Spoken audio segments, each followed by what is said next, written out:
really think we'll have trouble finding a surgical team because she has AIDS? People surprise you. The ones that you think will be okay aren't.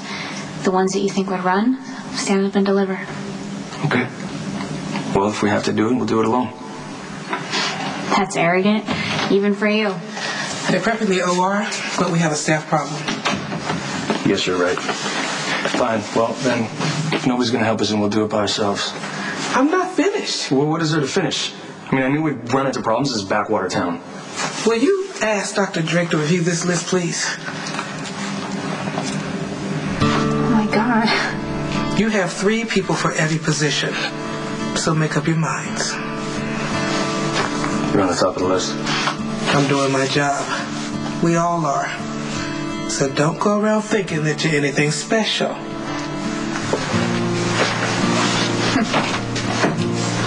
You ready?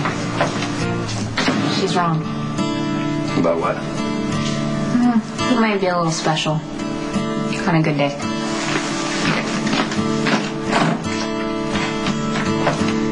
Don't be too hard on Alfred. Kind of charming. Well, he needs to stop playing matchmaker. You have a life of your own. He has no right dragging you into mine. I love John, and I'm glad to see him and help out in any way I can. Emily, if you don't let me say something to Alfred, he'll be dragging you out to Windermere for candlelight dinners in no time. I promise you that. Yeah. Well, I'm kind of surprised that he hasn't given up on me as a lost cause. But does he try to match you up with anyone else? Like Robin? No. No, he knows better than that. What do you mean? Well, Alfred has figured out that I was the happiest I've ever been when I was married to you.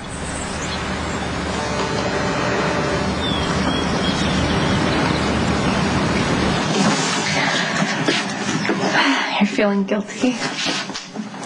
I'm sorry. But this can never happen again. But if we need each other. Elizabeth is my wife.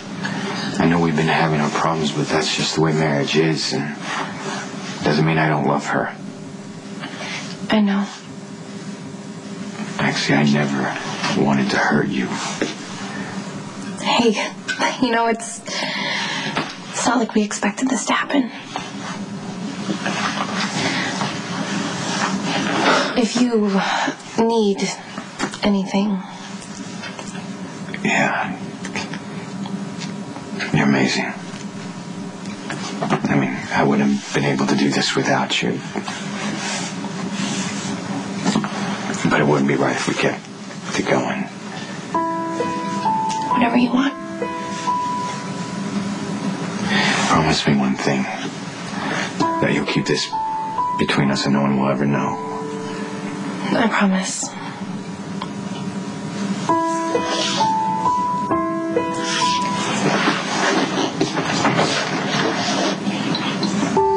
Thank you for everything.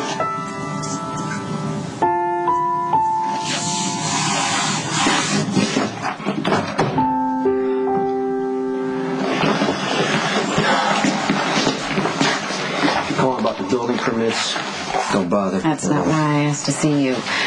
I heard about Sonny. I heard about his bipolar condition, and Rick mentioned to me that you didn't want him to go to therapy. I don't care what Rick told you. Okay? I'm fine with the treatment. I want him to get help. Good. I'm glad to hear that. Now, do you think that he will continue his therapy and take the medication? Well, Sonny knows that Morgan and Christina could be at risk, and he wants to do whatever it takes to set a good example for his kids. I'm really glad to hear that. Yeah, he wants the best for them. I hope you believe that, Jason. I do, yeah. Because I want you to understand why it was so important to me to have Sam stay away from you.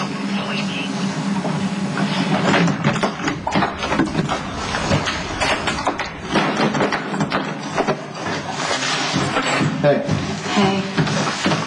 You going for a swim? Yeah, I gotta do something to cool off.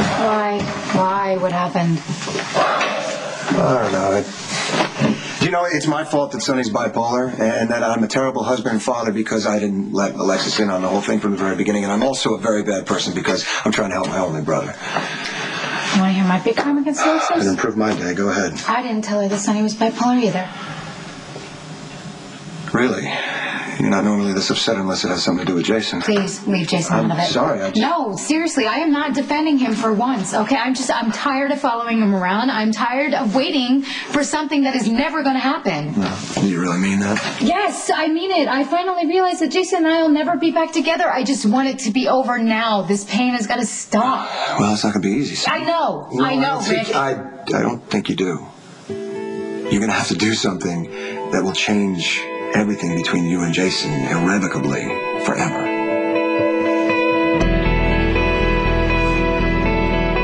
On the next General Hospital. I love that little boy. That's why I decided that you should be able to see him. Patient is suffering end-stage age, which means once I cut into Ms. Gilbert, I cannot afford any panic or second thoughts. You cut yourself. You have to stop. BP's dropped to 82/46. Please.